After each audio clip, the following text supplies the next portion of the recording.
pasti berbeda. Maka disebut sidik jari, sama dengan manusia. Kembar identik pun pasti sidik jarinya berbeda.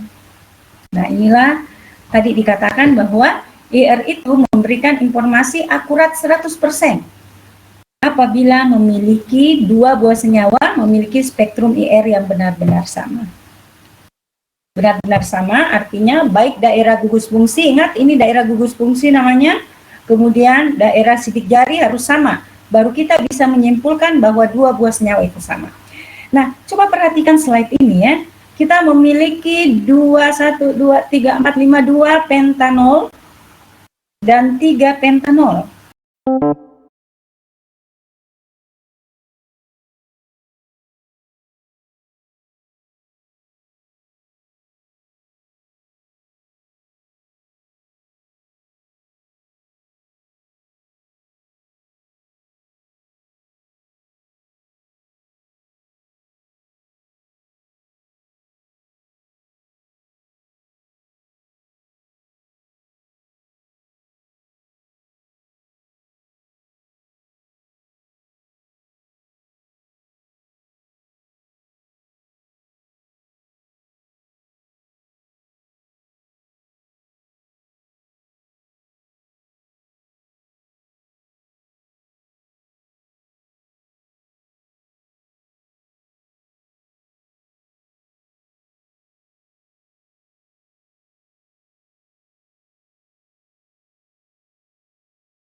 $300 ya.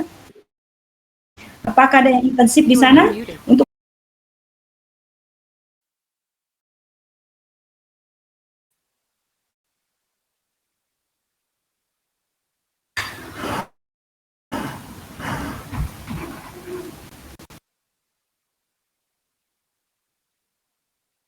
tadi semakin polar, maka frekuensi ulurannya itu makin tinggi bilangan gelombangnya. Makin tinggi bilangan gelombangnya ya.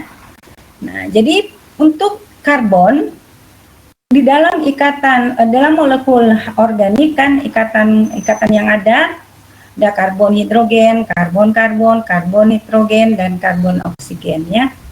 Nah, yang paling polar adalah karbon oksigen, maka ini akan nampak juga di dalam ikatan tunggal ini ceritanya. Nah, ini tergantung juga pada masanya. Tergantung pada masanya ya, semakin besar masanya, maka selain keelektronegatifan, massa juga berpengaruh.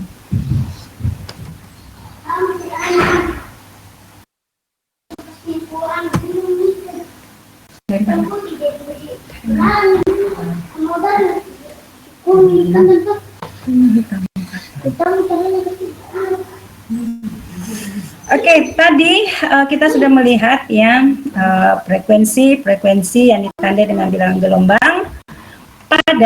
Saya balik lagi nih pada daerah gugus fungsi. Jadi pada daerah gugus fungsi yang nyata sekali terlihat itu adalah hidroksil, ikatan O dengan H, ikatan N dengan H, ikatan karbon, ikatan rangkap karbon oksigen atau karbonil ya, itu yang biasa. Kemudian alifatik ya, biasanya ada CH alifatik atau CHSP2. Nah, nanti akan banyak kita bahas itu ya. Nih karakteristik vibrasinya, stretching frekuensi. Jadi kalau ikatan rangkap 3 itu lebih kuat ya dibandingkan rangkap 2, rangkap dengan tunggal. Yang penting dengan simetri. Karena kalau simetri, walaupun rangkap 3, nah dia kan momen dipolnya 0. Jadi sama seperti ini. Terus SP, CHSP. CHSP pada alkuna maksudnya itu lebih besar frekuensinya. Jadi bilangan gelombangnya lebih besar dibandingkan SP2CH atau sp3ch ya, dari alkana, alkena bisa ini, atau aromatik pasti CH-nya sp2 kan, atau alkena. Tadi adalah daerah gugus fungsi. Sekarang daerah fingerprint ini tidak perlu kita baca. Daerah fingerprint ini karena tidak mungkin kita bisa baca dia. Artinya baca di situ ada serapan, kemudian kita mengidentifikasi sebagai gugus fungsi tertentu. Itu tidak bisa ya. Karena di situ adalah harmonisasi getaran ikatan bergabung menghasilkan sejumlah pita komunis nasional. Jadi biasanya itu sekali dia membacanya. Tapi penting untuk mendeteksi dua buah senyawa itu sama apabila daerah fingerprintnya sama dan gugus fungsinya juga sama. Nah, ini intensitas absorpsi, iya, oke ya. Ini masih apa ya, teori-teori dasar atau konsep-konsep dasar yang mendasari pemanfaatan penggunaan IR di dalam penentuan struktur. Nah, ini IR sebenarnya tidak rumit ya. Ini sangat tidak rumit. Tadi yang rumit itu sebenarnya UV, sedikit lebih rumit UV. Kalau IR ya tinggal kita mencocokkan saja, seperti puzzle ya. Apa yang ada di ini, lihat tabelnya, oh berarti ini ada gugus fungsi ini. Jadi tidak begitu rumit.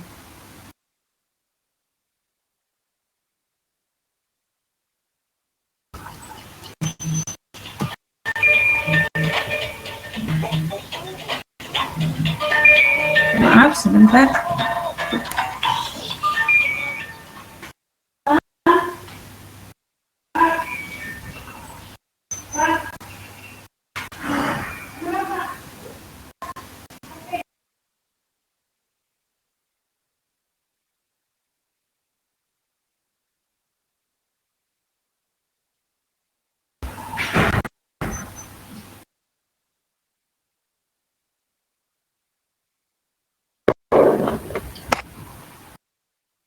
Oke, jadi apabila mahasiswa diberikan spektrum, apa yang harus dilakukan? Yang pertama, lihat bagian kiri, ya. Perhatikan dulu puncak di sebelah kiri daerah sidik jari. Jadi di daerah 1200, di atas 1250, itu dulu yang diperhatikan. Nah, karena itu daerah gugus fungsi, ya. Nah, apakah ada karbonil? Apakah ada hidroksil? Apakah ada gugus ikatan NH atau amina? Apakah ada nitril ya? Apakah ada nitro di sana? Jadi itu yang pertama kita lihat. Ini yang lebih memperhatikan puncak.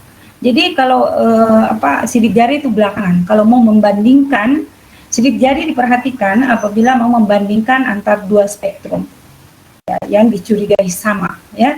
Jadi lebih perhatikan puncak sebelah kiri atau daerah gugus fungsi. Nah, kemudian perhatikan serapan yang terkuat. Lihat dulu yang terkuat. Jadi yang kecil-kecil itu nggak usah diperhatikan. Ya, kayak gini ya. Ini kan serapan juga. Nah, itu kecil-kecil seperti itu tidak usah. Tapi sekarang kita bisa melihat karena spektrum sekarang itu langsung dituliskan di sini. Ya, langsung dituliskan berapa serapannya berapa.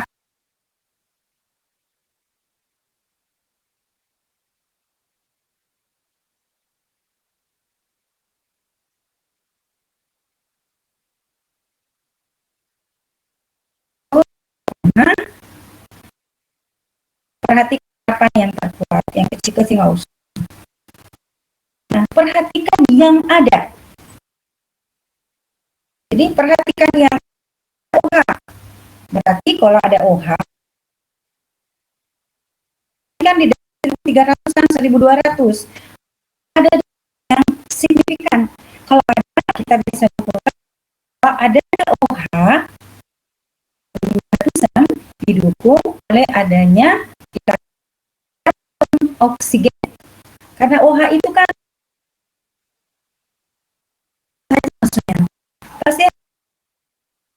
dengan Ibu, maaf Ibu, putus-putus suara Kak.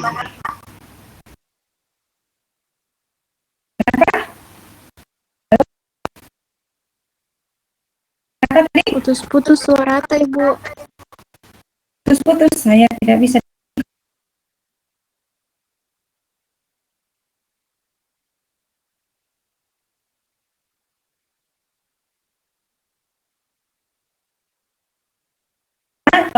Ini semi modul itu kalian bisa pakai untuk belajar sendiri, ya. Jadi kalau misalnya nanti silakan dibaca benar-benar, ya. Boleh di WA group, boleh, ya. Karena pas ada yang tidak putus, nah ibu susah untuk jadi perhatikan di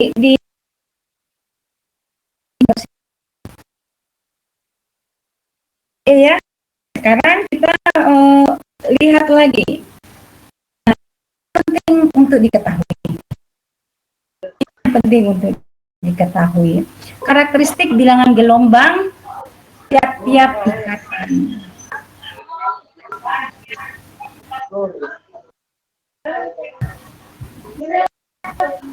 Coba ada yang mau ditanyakan, silakan, jangan ribet sendiri ya.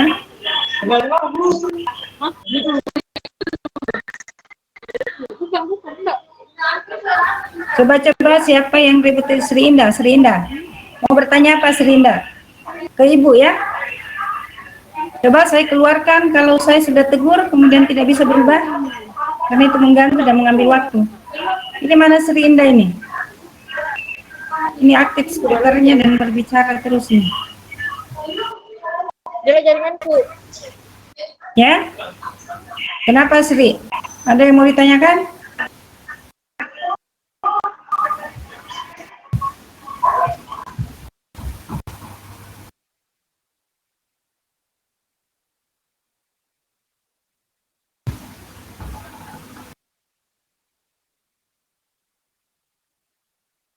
Nah, ini mengembalikan moodnya itu kan susah. Ya, saya maksud jangan bikin keributan nih.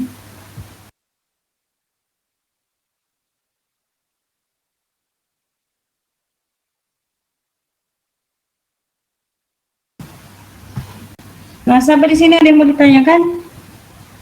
Sambil saya mengatur ritme lagi. Ini Bu, yang keterangannya di slide yang kita akan melebar bila ikatan hidrogen ekstensif, maksudnya itu bagaimana Bu? Oke, kalau mahasiswa melihat gugus ikatan hidrogen, kan ikatan antara hidrogen asam dengan atom yang memiliki keelektronegatifan yang besar. Yang mana yang dimaksud dengan hidrogen asam? Hidrogen yang terikat pada oksigen, nitrogen, F, dan seterusnya. Jadi hidrogen yang terikat pada atom yang lebih elektronegatif, misalnya OH. Apabila seperti alkohol ya, kan mengandung hidroksil. Maka molekul hidrogen yang ikatan hidrogen itu di alkohol kan terjadi ikatan hidrogen. Itulah sebabnya juga alkohol bisa larut dalam air, karena bisa terjadi ikatan hidrogen antara air dan alkohol. Bagaimana bisa menggambarkan ikatan hidrogen itu ya? Coba cari nanti ikatan, baca tentang ikatan hidrogen ya. Nah, ikatan hidrogen pada alkohol itu intensif. Intensif itu artinya kuat. Intensif itu artinya kuat. Misalnya begini, ether itu tidak memiliki ikatan hidrogen, sehingga ether tidak larut dalam air. Kenapa? Karena memang ada oksigennya, tetapi dalam ether tidak memiliki hidrogen yang asam. Jadi oksigen itu tidak bisa membentuk ikatan hidrogen dengan hidrogen pada ether pada molekul yang lain. Nah, kemudian pada karboksilat, pada karboksilat kan gugus fungsinya C karbonil, kemudian C itu juga mengikat OH ya. Jadi pada karboksilat itu sangat melebar. Kenapa? Selain bisa berikatan hidrogen antar molekul satu dengan yang lain, dalam satu molekul juga bisa terjadi karena ada oksigen pada karbonilnya dan ada hidrogen pada hidroksilnya. Jadi pada asam karboksilat itu dua jenis ikatan hidrogen yang terjadi, yaitu antar satu molekul dengan molekul yang lain dan di dalam.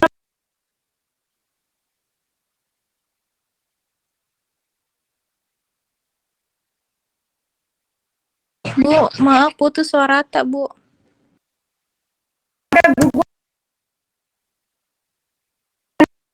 Ikatan hidrogen.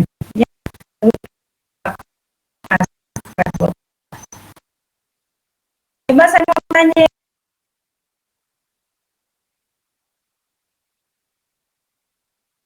Bu, putus suara tak.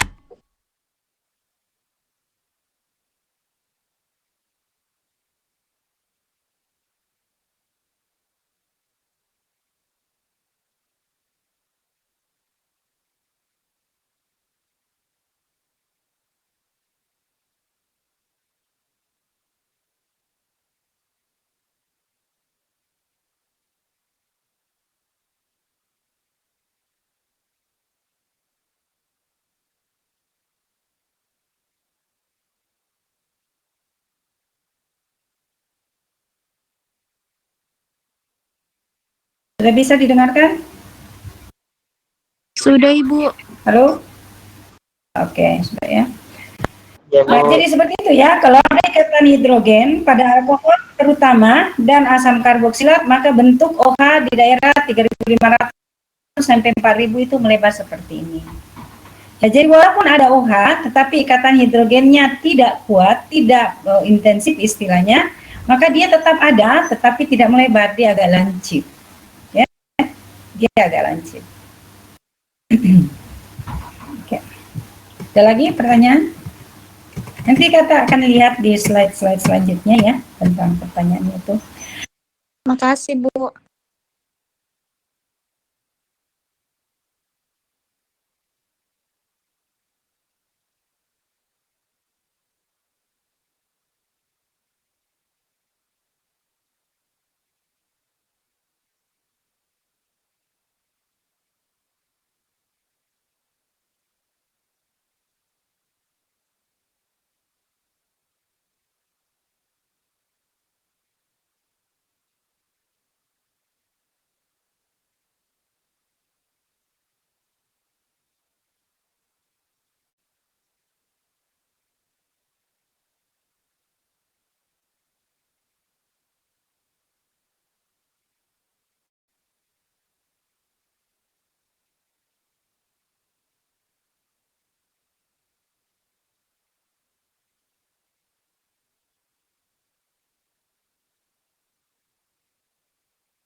Jangan dibasahin bajunya.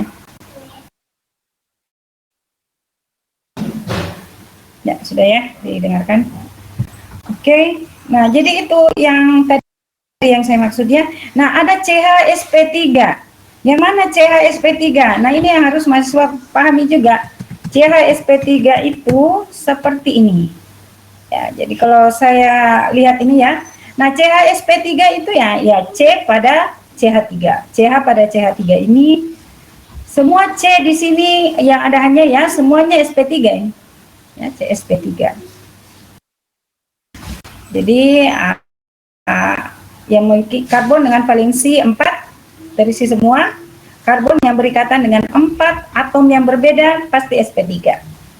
Nah, kalau sp2, nah sp2 itu karbon pada karbon karbonil ya. Karbon pada ikatan rangkap. Nah, itu sp2 itu. Kalau sp ya tentu saja ikatan rangkap 3. Nah, jadi sp3 itu di daerah 2.800 dan 3.000. SP2 di daerah lebih berdekatan ya, kadang malah dia merupakan kombinasi yang khas di daerah 3000 sampai 3100. Kalau SP rangkap 3 dan tidak simetris di daerah 3300, apa bedanya dengan OH 3300? Bentuknya. Kalau ini kecil ya, intensitasnya sangat kecil dan tajam. Sedangkan kalau OH agak melebar dan kuat. Ya, seperti itu ya.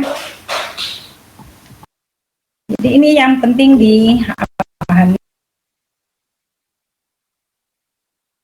tabelnya. Ya tinggal bandingkan dengan spektrum yang ada. Nah, karbon-karbon double bond maksudnya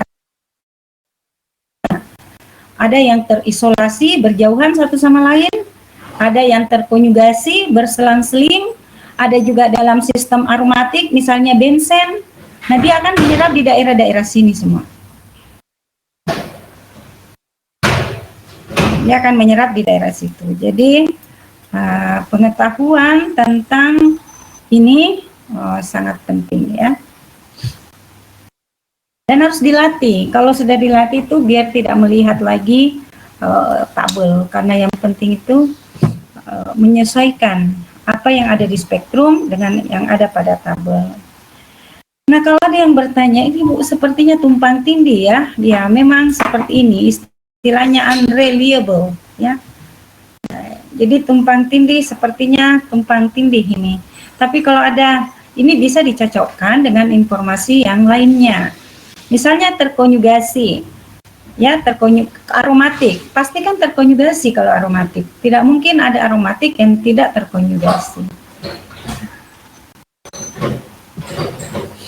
Nah, kemudian yang paling penting juga masih sudah harus tahu ya, gugus-gugus fungsi apa sih yang dimiliki oleh golongan-golongan senyawa organik tertentu.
Seribu 130.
Dengar suara Ibu?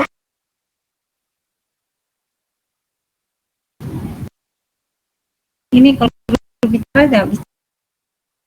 Maaf Ibu, putus-putus suara tak. Iya, putus-putus Ibu.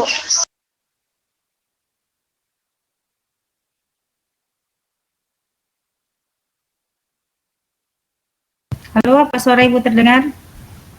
Sudah kedengaran Ibu. Ya. Saya lanjutkan sedikit lagi slide-nya. Nah, jadi kita bisa juga memberikan mengetahui perbedaan ya senyawa-senyawa berdasarkan senyawa yang memiliki gugus fungsi yang sama. Jadi senyawa-senyawa berbeda memiliki gugus fungsi yang sama, misalnya senyawa karbonil. Senyawa karbonil itu banyak, ester, aldehid, keton, asam karboksilat, dan amida. Nah, jadi dilihat dari serapannya ya. Jadi yang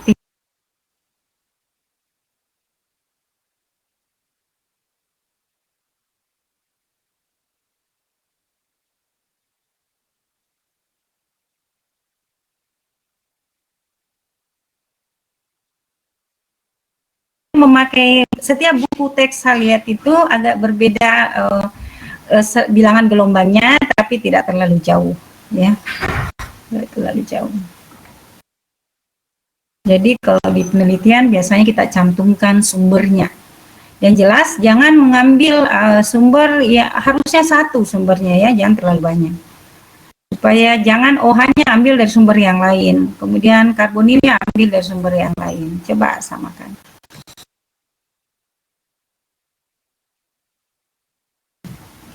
Nah, ini yang halaman 38, slide 38, kemudian sampai 41 itu menunjukkan strategi juga ya dalam memperoleh informasi dari spektrum IR. Ya, sama seperti tadi, cari apa yang ada dan yang tidak ada. Begitu ada OH, berarti kita bisa menduga ini golongan alkohol atau karboksilat. Jadi menyempit pencariannya. Tidak mungkin keton, tidak mungkin aldehid, karena aldehid, keton, ester, amida tidak punya OH. Jadi tinggal dua pencariannya, apakah di alkohol atau karboksilat. Jadi persis seperti detektif ya. Kemudian seperti forensik. Mengumpulkan informasi, kemudian menyimpulkannya nanti. Nah, apa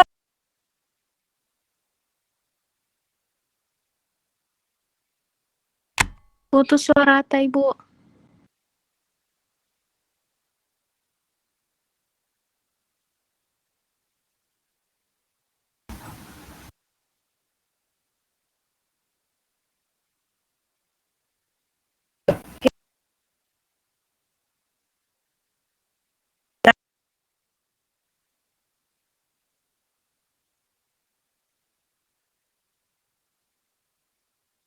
SP3?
Ini sepertinya sudah tidak mau sekali nih.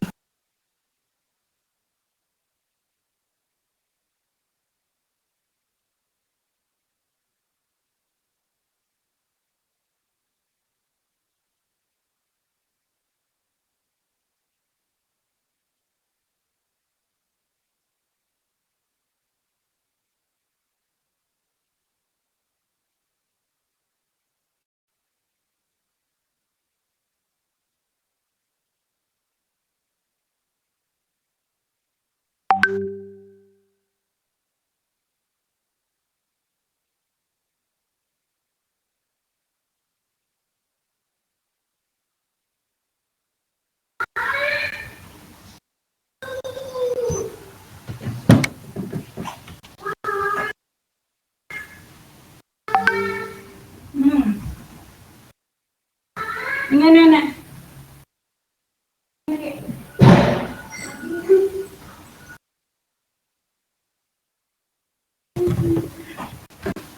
Ya, mudah-mudahan bisa terlihat ya. Nah, dari kemudian dilihat karbonilnya. Kalau ada karbonil, berarti senyawa tersebut kemungkinan aldehid. Aduh, ketok.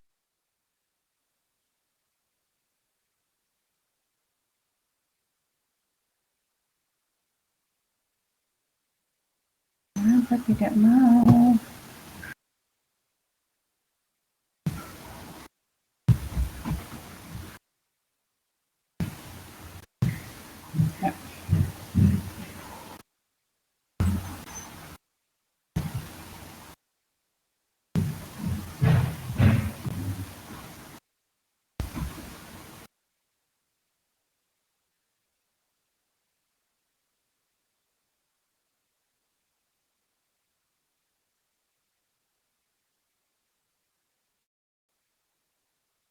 Ini sudah bermasalah sekali, saya lihat ini ya. Sudah hilang tiba-tiba. Iya, Bu. Ya, silakan untuk slide selanjutnya itu hanya bagaimana menganalisis suatu spektrum. Lengkap penjelasannya. Saya rasa tidak ada kalimat yang ambigu yang bisa menimbulkan salah tafsir. Dan kalaupun ada, silakan ditanyakan. Boleh di WA group. Ya, boleh di WA group. Jadi sekali Ibu menjawab nanti bisa terlihat semua. Karena ini sudah saya tidak tahu jaringan di rumah Ibu atau di mana ini, oke-nya agak servernya yang down, agak sulit untuk dilanjutkan. Ya, kalau tidak ada pertanyaan, saya rasa cukup untuk hari ini. Kalau boleh nak mencari waktu untuk mengganti yang lalu ya, untuk mengganti yang lalu. Sampaikan ke Ibu jadwalnya. Boleh malam kalau misalnya malam atau habis asar di hari-hari apa di ini. Kalau bisa minggu ini. Misal jangan Sabtu Minggu ya. Saya masih ada kegiatan untuk itu. Oke, kalau tidak ada pertanyaan, saya rasa cukup untuk hari ini. Saya akhiri dengan ucapan alhamdulillahirobbilalamin. Assalamualaikum warahmatullahi wabarakatuh dan selamat siang. Waalaikumsalam warahmatullahi wabarakatuh. Waalaikumsalam warahmatullahi wabarakatuh. Terima kasih, Bu.